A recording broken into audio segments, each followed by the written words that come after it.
Le plus grand défi du 21e siècle, c'est de lutter contre la crise climatique.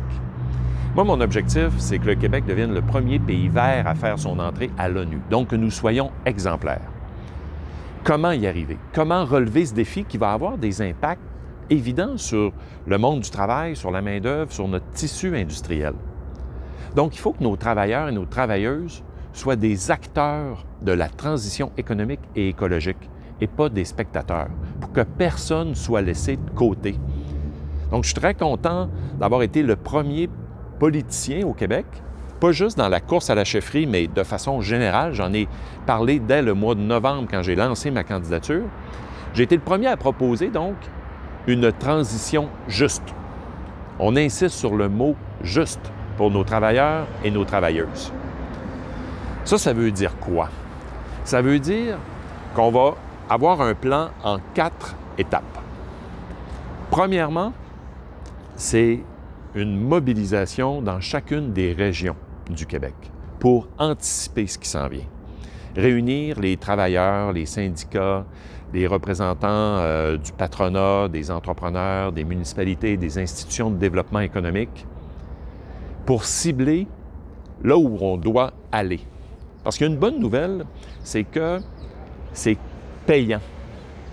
Par exemple, chaque dollar investi dans une transition juste et renouvelable rapporte 15 $ dans le PIB. Imaginez.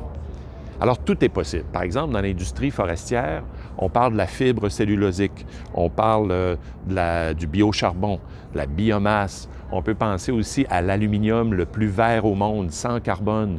On peut penser aussi aux biocarburants dans l'industrie pétrochimique. Alors, il y a de multiples possibilités hyper créateurs de richesse. Ça, c'est la première étape.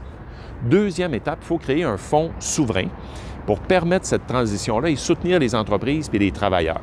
Fonds souverain inspiré de ce qui se fait en Europe, qui sont très en avance là-dessus, avec du financement mixte. Par exemple, Caisse de dépôt et placement, Investissement Québec, Fonds des générations parce que les changements climatiques touchent les générations futures, Fonds de solidarité FTQ, Fonds d'action CSN, pour soutenir cette transition.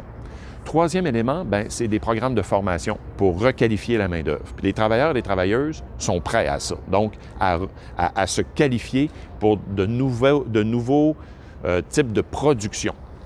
Et dernier élément, c'est la loi sur le respect des obligations climatiques. Ça, j'en parle tout le temps. Je l'ai déposé à l'Assemblée nationale. On va y revenir.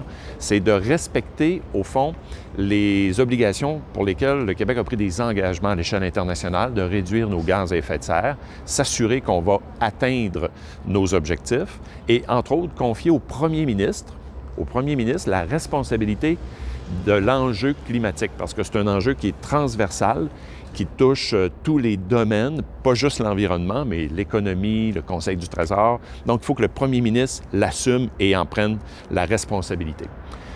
Alors, c'est ce que j'ai à vous proposer. Allez lire mon document là-dessus sur ma page sylvain2020.québec. Merci.